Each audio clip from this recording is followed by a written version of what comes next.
Kid Rock, sometimes referred to as Bob.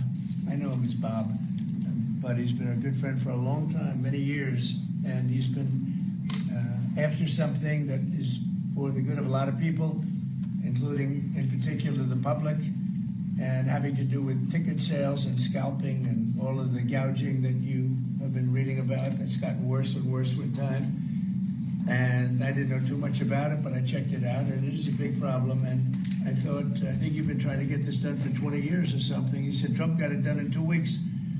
But we came up with a very serious EO, and I'm going to sign it now, and maybe I'll ask you, Will, to explain a little bit about it, please. Of course, sir. So this is an executive order, as you said, that deals with the ticket reselling business.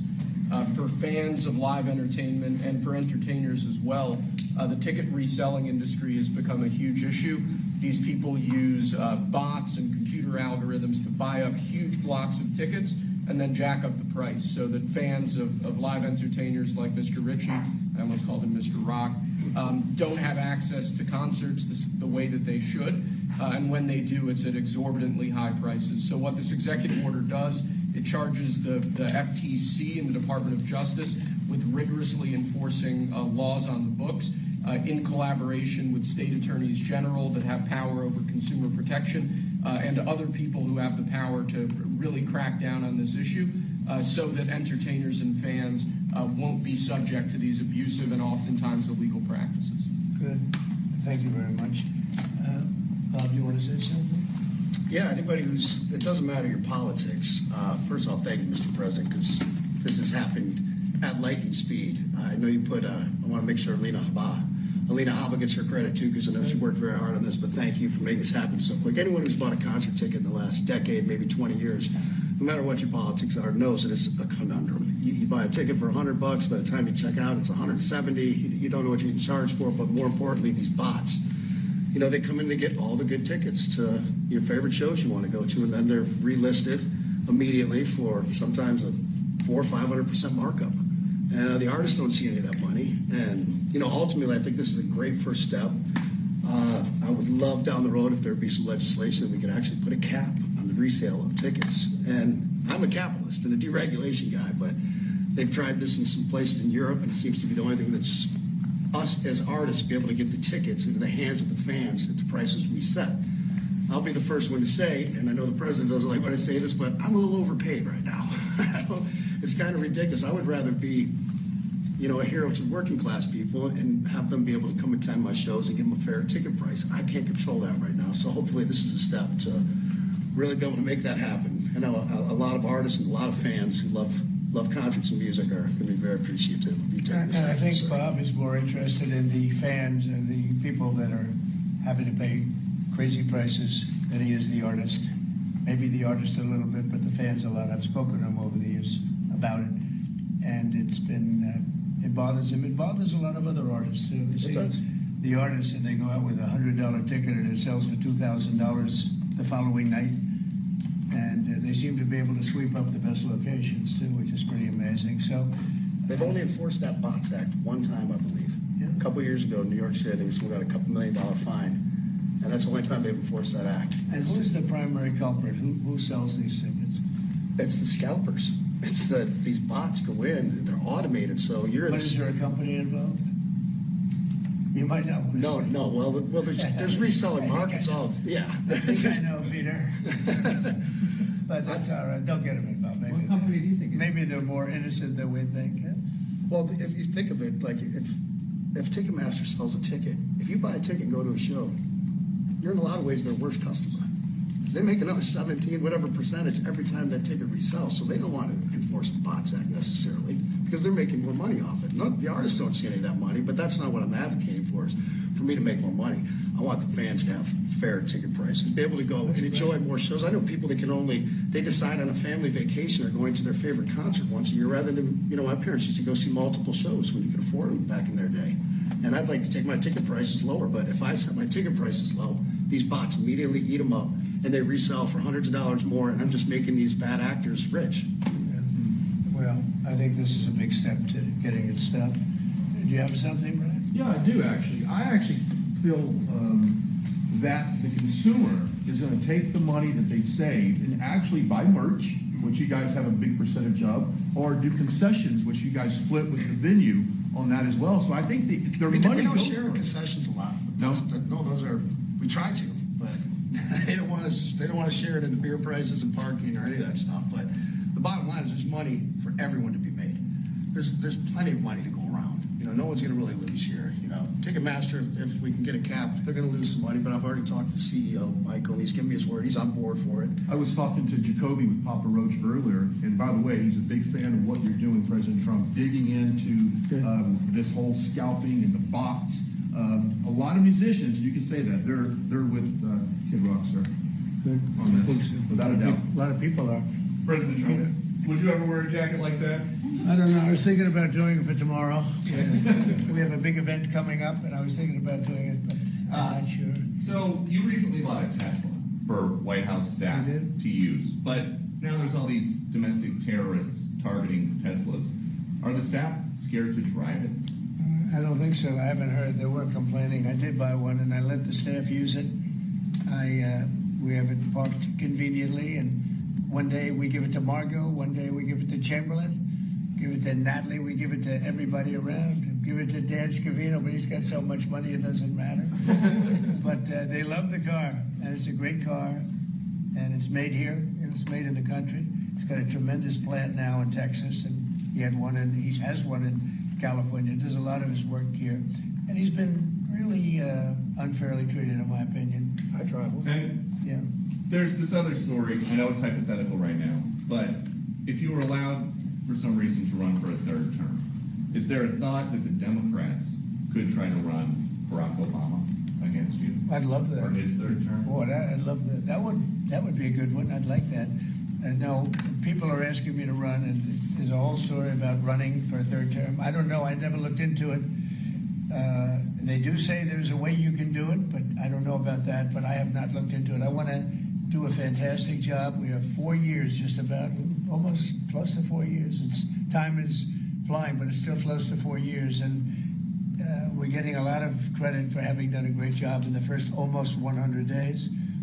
And we have some big things we're going to be announcing over the next 2 days, and you know very well, Peter, and I think it's going to be something that's going to bring a lot of wealth back to our country, tremendous wealth back to our country, actually. And other countries are understanding it because they've been ripping us for 50 years, longer, but they've been ripping us off for years, right from the beginning. And I think this is going to be an amazing, I call it a lot of different names, but it's really, in a sense, it's a rebirth of a country because how we could have afforded to do what we did. We help everybody, and they don't help us. I really, the term I like best probably is the liberation of America. It's a liberation of this country because it's incredible. Look, we have 36 trillion in debt for a reason, and that accumulates over a long period of time. So I think what you're going to be seeing over the next couple of days will be very inspiring to a lot of people. You know, they had a lot of auto plants being built in a certain country. I don't want to mention the country because we get along great with the country, but those plants aren't being built there anymore. They gave them up today and yesterday, day before, and they're building them all now in the United States. And we have many examples, not only auto plants, chip companies from Taiwan are coming in. The biggest, Mr. Wei, he's big. I said, you are a smart guy, aren't you? I've been reading about him over the years, but he controls a large portion of the chip business, as you know. You don't get smarter. They're going to be investing $200 or $300 billion. Apple's investing $500 billion. You know, they always built their places in China. Now he's building here. I think because of you speak to Tim Cook, because of the election, but maybe more importantly because of the tariffs. You know, he's got really an obligation to do it. But we have many, many companies that you haven't even heard of. But I think we'll be at $5 trillion very soon. And if you think about this, we've never been anywhere near that. I don't know if we've ever been at $1 trillion. What do you mean by that? We're 500. What do I mean by trillion? 5 trillion. What are you referring to, sir? I think that we're going to be at $5 trillion of investment. I think you're going to have investments very shortly. We're already 3.5, and we have commitments, verbal commitments for a lot more. And numbers like that have never been done in this country. And it's going to get harder. This is in 2 months. It's really in less than 2 months, because since we've really gone out with it. And we have other interesting things happening. But to me, the whole tariff situation, and essentially they've done that to us for many years. So if we're anywhere near $5 trillion in 2 months, this could be numbers like the country's never seen. And every time you hear a dollar spent, that's another job, because the jobs are coming with it. So auto plants, chip plants, pharmaceuticals, lumber coming in. We have things happening in this country. I'm not sure that they've ever seen it. Steel, we have tariffs on steel. They've been here for a while. Steel and aluminum. Nobody's ever seen anything like we're witnessing now. Nobody's ever seen anything. Most of you agree with that. I mean, it's nothing much you can't agree with. We have things happening in terms of jobs and investment, the likes of which I don't think we've ever seen. If you look at, let's say, $4 to $5 trillion in a period of a month and a half, that's even more than you do with your concerts, which are always sold out, right? Nobody's ever seen numbers. And think of it, where Apple's at $500 billion, as I said, but they always used to spend that money in China. Now they're spending it here. That means they're going to build. Now, they don't have any tariffs. Remember, there are no tariffs if you do your product here, if you build whatever it is in the USA. One of the things we're also trying to get is if you buy a car that was built in the USA, you get a deduction on interest. So if you go out and borrow money to buy a car, if it's built in the USA, never been done before, it's a big deduction for people that really aren't used to deductions, frankly, because people that buy cars like that are not big into the world of deductions, and now they're going to learn about deductions. So I think it's going to be great. Yeah. Mr. President, are you going to move ahead with a universal tariff or different individual tariff rates on a whole variety of different? Well, you're going to see in 2 days, which is maybe tomorrow night or probably Wednesday. You're going to see, and they're reciprocal. So whatever they charge us, we charge them, but we're being nicer than they were. We have a lot of countries, friend and foe. I always say friend and foe, but the friend in many cases is worse than the foe. They took advantage of us, and we are going to be very nice by comparison to what they were. The numbers will be lower than what they've been charging us, and in some cases maybe substantially lower, but we sort of have a world obligation perhaps. But we're going to be very nice. Relatively speaking, we're going to be very kind. Mr. President, you met with the chairman. Somebody said that about me the other day. He said, who doesn't know me very well, they said, you're such a kind person. And I said, say that again. They said, you're a kind person. I said, I've never heard that before. It was a weird statement. I was kind. Who said that? I've heard of words that, I don't know, I better not tell you. I've been called a lot of things, but it's sort of a different kind of a word. It's like an old-fashioned word, isn't it? Mr. President, you met with the chairman of Stellantis today. Did Yes. he ask you for a pause on the auto tariffs? No. What was that meeting about? Just about some of the problems they have with the environmental, which we're going to clean up. Have any of the automakers... We're going to probably go back to 1920. If you look, we're going to go back probably to a 2020 standard. So we'll have 2020 standard, and that's just a few years ago. Oh, they're making it so difficult all over the world. They're making it. It doesn't mean a damn bit of difference even for the environment. It doesn't matter. They make it impossible for people to build cars. So we're going to be doing much different. 2020 is a strong standard, but they've taken it to a level now that makes it very difficult to build a car. So we're going to be bringing it back to a standard that is a very good environmental standard, but it makes it possible to build a car. Have you heard any concerns from the automakers, though, about the tariffs on parts that will go into effect over the coming weeks, about what that's going to mean for the price of... Well, I gave them a big break for a month. I didn't charge them anything, for a big month, for that first month, and they brought a lot of material into this country because they could bring it in without tariff. If you look at Canada and Mexico, they were driving hundreds of thousands of cars into the market because they avoid the tariffs by doing it before the tariffs go on, which would be Wednesday. And I saw in some of your shows where cars are lined up for miles and miles. Some of them didn't have fenders on them. Some of them didn't have the roof on yet. They're driving it here brand new. They're driving it in because they want to avoid the tariffs. I let them have that. They sort of took advantage of it because, that wasn't part of the deal, but that's okay. Are there any They're countries- great American car companies, and so I gave them a little break on that. Are there any countries that you're not targeting on this day? Well, it depends. I said it's reciprocal. Not everybody has made a fortune, but almost everybody has, but not everybody. And the ones that haven't, we're going to be very nice to them. And on a separate issue, Because that word reciprocal is very important. What they do to us, we do to them. Okay. can I just ask you briefly on President Putin? You said over the weekend, or indicated over the weekend, some frustration with him. How serious are you about imposing oil sanctions? No, on I Russian want to oil? see him make a deal so that we stop Russian soldiers and Ukrainian soldiers and other people from being killed. But mostly it's Russian and Ukrainian soldiers. They're losing at least 2,500 human beings, beautiful human beings, a week. And I wanted to stop. And some people would say, why do you worry about Russian soldiers or Ukrainian soldiers? I worry because it's like they're just like you people. They're like us. They're like all of us. And I seem to have an ability to do those things. And if I can do that,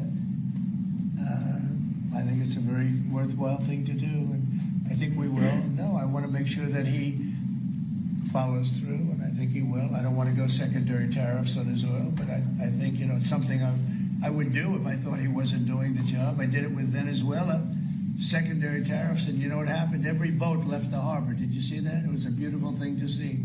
The whole harbor emptied out.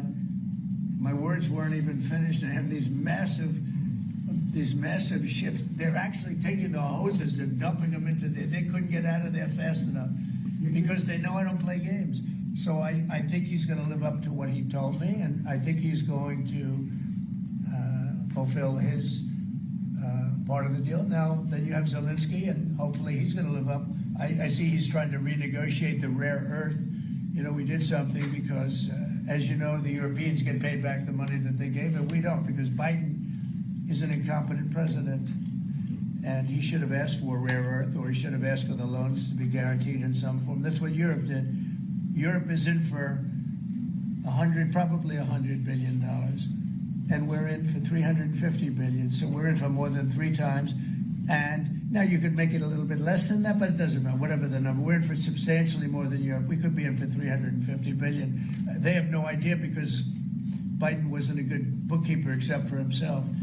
And what happens is we made a deal for rare earth. It was all done. And I heard through you, I haven't spoken to them yet, but through you, I heard that they're now saying, well, I'll only do that deal if we get into NATO or something to that effect. Well, that was never, number one, discussed. Number two, I think it's going to be long before Putin, they said you're not going into NATO. And it could be, that's probably the reason the war started, actually. We're hours away from a very special election. Wisconsin, Florida. I want to share your thoughts on Republican voters to not sleep on this. Yeah. 2 very important races together. Well, it's a big race, Supreme Court race in Wisconsin. It's taking place essentially as it was early voting, so we'll see what happens. It's a big race. I love Wisconsin. We won Wisconsin. Republicans typically don't do very well in Wisconsin, but I did. I actually won it twice. I actually probably won it 3 times to be exact. We played their side. Not probably. I won it 3 times. We had a rigged election the second time, but that's one of those things. We had to make this one too big to rig. Would you agree with that, Brian? Yes, Too big sir. to rig? Yes, sir. So anyway, but yeah, there's a big race, and I hope you get out and vote for the Republican. The woman is a radical left lunatic, and let's see who wins. But the woman will be very bad, and Wisconsin's a big state politically, and the Supreme Court has a lot to do with elections in Wisconsin. So if whoever it is that's running, including even Senate races, etc., but whoever it is in 4 years that runs. Having Wisconsin is a very big, we won it early and big, but winning Wisconsin's a big deal. So therefore, the Supreme Court choice is the one you're talking about right now. It's a big race. It's going to be announced fairly shortly. President Trump, on TikTok, big week of deadlines. You got Liberation Day and the TikTok deadline. Yeah, this we week. do, which I can extend if I want. but we have a lot of enthusiasm for TikTok for buying it. I think TikTok is good. I used it I was a great TikTok guy, and we won by 36 points, the youth. We won the youth, which Republicans don't do. Maybe it's because Kid Rock likes Trump, I don't know, but we won the youth by 36 points, and I attribute some of that to TikTok. Is the TikTok deal, the negotiations now, tied to a bigger tariff deal with China? No, but it could be. I mean, I've used tariffs for lots of different reasons, but I could see, 1 point in tariffs with China, a big country, would be probably worth more than all of TikTok, as valuable as TikTok is. It's big stuff. So there's a great example. That's a great question, actually. I'm a very flexible person. I could use that for that. Like, maybe I'll take a couple of points off if I get approvals for something. I haven't done it. Maybe I'll do it, maybe I won't. But it's a very good question. Peter, you're very good. Thank you. You'll love this one. Go ahead. It's not front page news, but I am just curious. What is your thought about Tiger Woods now becoming part of the broader Trump family? Well, I love Tiger, and I love Vanessa, and they had a great relationship. I happen to think the relationship with my son, I happen to think the relationship was hurt very badly by the witch hunt that went on, Russia, and all the crap that they put Don through, who knew nothing about it. But Vanessa and Don had a very good relationship. They have incredible children, 5 incredible children, all good athletes, all great students, they're like great. And they broke up, quite a while ago, and which was to me very sad because I think they're both great. Don and Vanessa, and Tiger actually called me a few months ago, and you have a very special, very good relationship with Tiger. I played golf with him a couple of times over the last month, and he's a fantastic guy and a fantastic athlete. And he told me about it, and I said, Tiger, that's good. That's good. I'm very happy for both. I just let them both be happy. Let them both be happy. They're both great. To follow up on China, China, South Korea, and Japan say they're going to work together in cooperation to respond to the tariffs that you're going to put into effect this week. Are you concerned that this move, the tariffs this week, could push some of the United States' closest allies to work with China? No, I'm not worried about it. I'm not worried about it. Yeah. Mr. President, can I ask you I about think they have a something? chance of doing better, actually, with the tariffs. It could actually help them in a certain way. And I think a lot of them will drop their tariffs because, they've been unfairly tariffing the United States for years. And if you look at the European Union on cars, the European Union already dropped their tariff down to 2.5%. It was announced a couple of days ago, which is what which is a very small tariff. The United States charged very little. And I think I heard that India just a little while ago is going to be dropping its tariffs very substantially. And I said, why didn't somebody do this a long time ago? A lot of countries are going to be dropping their tariffs. And also what happened in France today, Mr. President, Marine Le Pen, the far-right leader, got convicted in court and is now banned from running for office for 5 years. Do you have a comment? That's a big deal. That's a very big deal. I know all about it, and a lot of people thought she wasn't going to be convicted of anything, and I don't know if it means conviction, but she was banned for running for 5 years, and she's the leading candidate. That sounds like this country. That sounds very much like this country. Okay, anybody else? You presented with a bunch of proposals for tariffs by your advisors. They've been talking about that idea publicly. And who? That your advisors have presented ideas They to you do. about tariffs and what to do in the next 2 days. Have you settled Well, on you're any- going to see. I've settled, a long time ago. Yeah. But we talk about it. We talk about it a lot. We want to do what's right for the country and even the world. It affects the world, not just this country. This has been the piggy bank for the entire world.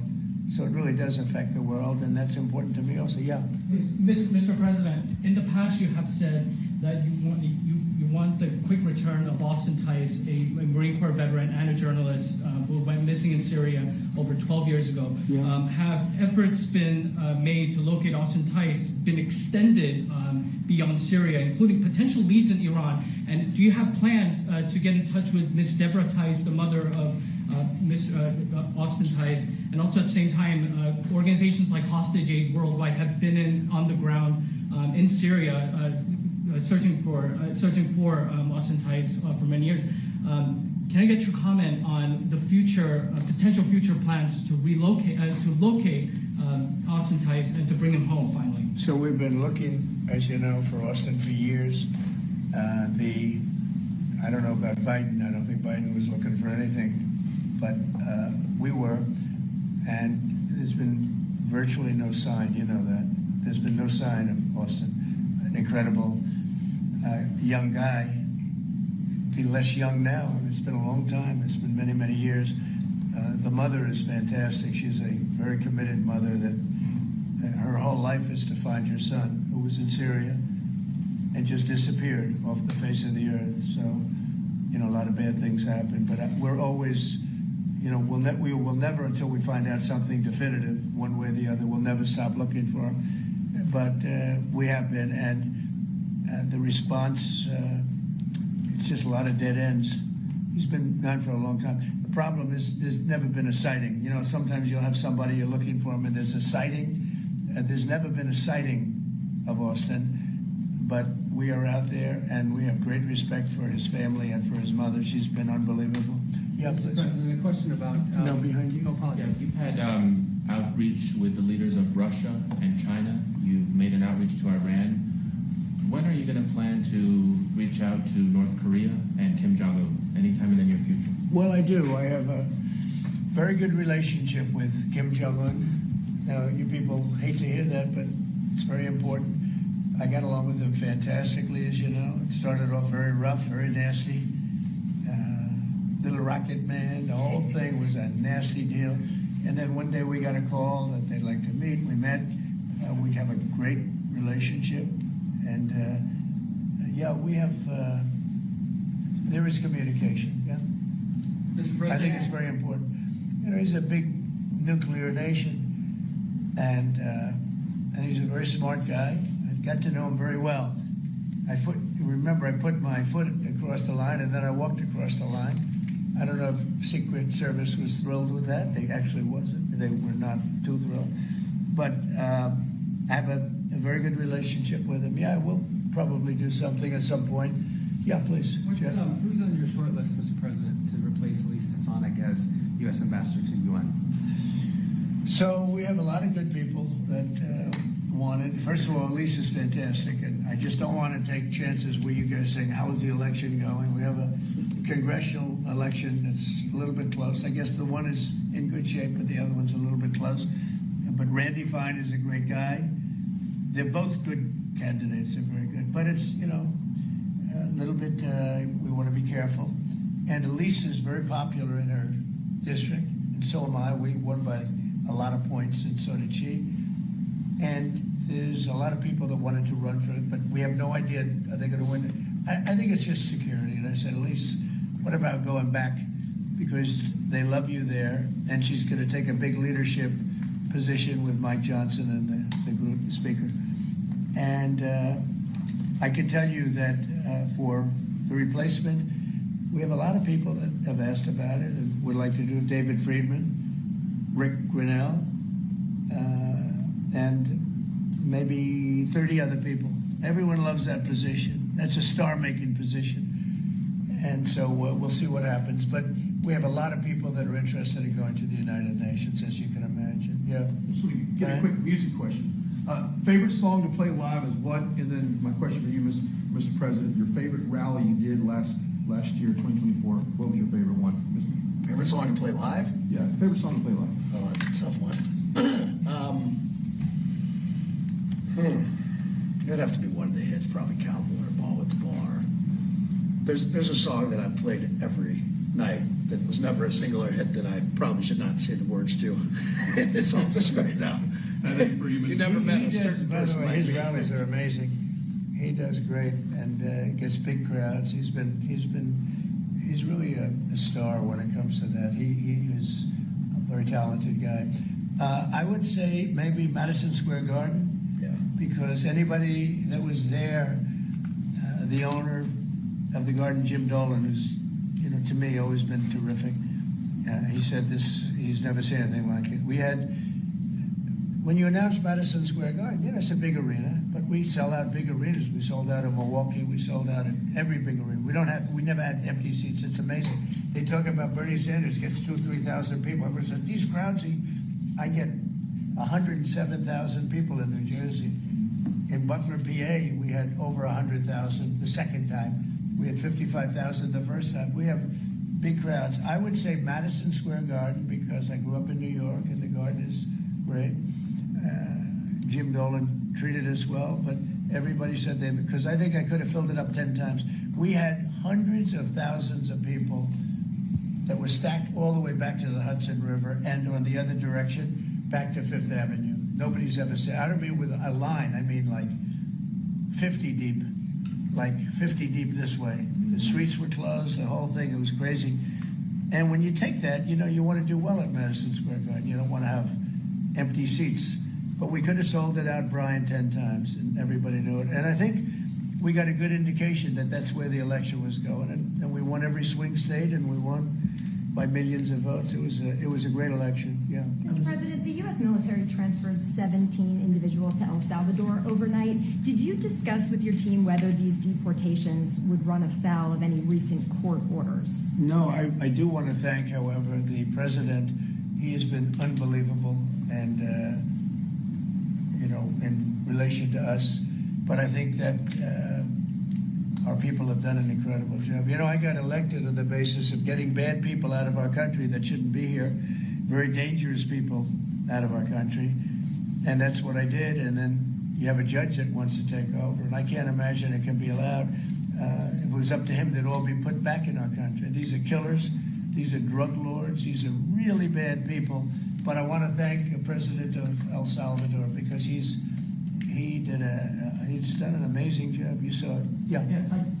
Elon Musk's special government tenure is coming to an end, 130 days, I think another month. Yeah. Do you want him to stay longer, or is it time for him to go back to running his companies in Europe? Well, I think he's amazing, but I also think he's got a big company to run, and so at some point he's going to be going back. He wants to. Did you want to keep him around? But I'd keep him as long as I could keep him. He's a very talented guy. I love very smart people. He's very smart, and he's done a good job. Doge is, we found numbers that nobody can even believe, like 400 billion, 500 billion. It could be close to $1 trillion by the time they end on different things. And he's led the charge, and you've seen a lot of his people. And these are people that joined up. I always say they're high IQ people. I like high IQ people. And they've done a great job. No, at some point, Elon's going to want to go back to his company. I will say he's got, despite the way he's been treated, so he's an American patriot, but the way he's been treated with Tesla is just terrible. It's just terrible. Once he goes In fact, back- you have a Tesla, and you love it. You love it. He was saying before he bought a Tesla, he loved it. A lot of people are buying Teslas, I think, and I hope they are. He should not be treated that way. He's done an incredible service to our country. Well, once he goes back, is Doge going to keep operating even without Elon here? Well, I can't tell you that. I can say this, that a lot of the people that are working with Doge are the secretaries, the heads of the various agencies, and they've learned a lot, and they're dealing with the Doge people. I think some of them may try and keep the Doge people with them, but, at a certain point, I think it will end. But they have also gotten a big education, and they're doing a really good job. There'll be a point at which the secretaries will be able to do this work and do it very, as we say, with the scalpel. And that's what we want. Yeah, Jeff? Mr. President, have you had any updates on the U.S. soldiers missing in Lithuania? I have. Can you give us an update? So 3 are no longer with us, and 1 is unfortunately probably in the same category, but they haven't declared that yet. It was a very heavy truck, like a toy, but really heavy. That lifted the heaviest equipment, and it would seem that the bank of the lake collapsed. The weight is so big, and it was at night, and it was very cold weather, and ice, a lot of ice, and it's possibly slipped. And the weight is so enormous of this thing. It's a massively heavy vehicle, and if they slipped a little bit, that's probably what happened, and it flipped. And 3 are gone. and one is missing. On a separate topic, follow up on immigration. Did you see the video of the Tufts University student who was taken off the street by ICE agents last week in hoodies and masks? There's been a lot of criticism of that. Are you comfortable with how that was handled? Well, I haven't really looked at it in any detail, but I will. I mean, I have seen it quickly, but not. I wouldn't want to comment on. Yeah, please. Yeah, Mr. President, would you be able to confirm recent reporting that you are making plans to go to Saudi Arabia next month? And if so, why is Saudi Arabia so important? So, I have a very good relationship with the Middle East. In fact, if you look at Michigan, I won the vote by a lot. People were a little surprised. And I have a very good relationship with Mohammed and the king. His son is Mohammed. He's great. Crown Prince, actually, he's Prime Minister, too. He's got a lot of good titles. But he's great. And the king has been wonderful. And if you remember, last time I went to Saudi Arabia, I put him first in the list because they agreed to buy $450 billion worth of American goods, military and otherwise. And they did, and it was an unbelievable day. It was in this gorgeous ballroom, and companies were there from many, probably 100 companies, and they were given anywhere from $40 or $50 million to less, and more, actually. Okay, some of them were given numbers that were just many times that amount. I think we had a couple of $20 billion deals, and big stuff. And it's a very rich country because of oil. And we are a very rich country. Ultimately, we're always trading up because of oil. Oil is always good. And I agreed to do it again, and they've agreed to spend close to $1 trillion of money in our American companies, which to me means jobs. So they're going to spend hundreds of billions of dollars giving them to American companies that are going to be making equipment for Saudi Arabia and other places in the Middle East. And for that, I think it's worth it. I did it last time, $450 billion, and the press was there. It was one of the most unique days I've ever seen, where companies would get up and you're getting $20 billion. They named the company, and the chairmen were all there, every chairman and top person in the company. You remember that, Peter? I don't know if you were there. You might be too young for that. I was on the Democratic campaign trail. Oh, that was boring. This was a much better deal. But it was amazing, actually. It was an amazing day. We sold and we partook in $450 billion worth of investment into American companies. And they announced the company, the amount of money, $1 billion, $5 billion, $25 billion. And the chairman of the company, many of whom, well-known figures, prestigious figures, great business leaders, they went up, they shook the hand of somebody, and they would sit down, and we just had a big investment made. So it was a record. Nobody ever beat it before. $450 billion worth of jobs. I view it as jobs more than anything else. And now we're close to $1 trillion, so it's more than double the number that we did when I first came to office. And this trip takes place next month. It could be next month, maybe a little bit later, yeah. And we're going to Qatar also. And also we're going to possibly a couple of other countries. UAE is very important. It's a great leader in UAE. And I had his brother here the other night, if you saw that. We had a wonderful guy, a wonderful family. So we'll probably stop at UAE and Qatar, and as I used to call it, Qatar. Nobody's ever told me right or wrong. I always like to say Qatar, but it's Qatar. They like to say Qatar. And Saudi Arabia, the three of them, and then we'll go other places also. But in the Middle East, those seem to be the three. And again, tremendous amounts of jobs will be created in those 2 or 3 days. Thank you very much, everybody. Thank you, Press. Thank you, Press. I'm headed out that door right there. Thanks, guys. Thanks, guys. Wait. Well, that was good. Okay, ready, everybody? You better do well with this. He's going to do it. Make sure everything is nice and clean. Right for your Make America funny. Because you're not in a clean industry yet. Hold that up. Okay? Thank you, everybody. Thank you, Press. Thank you, Press. Everyone. Thank you.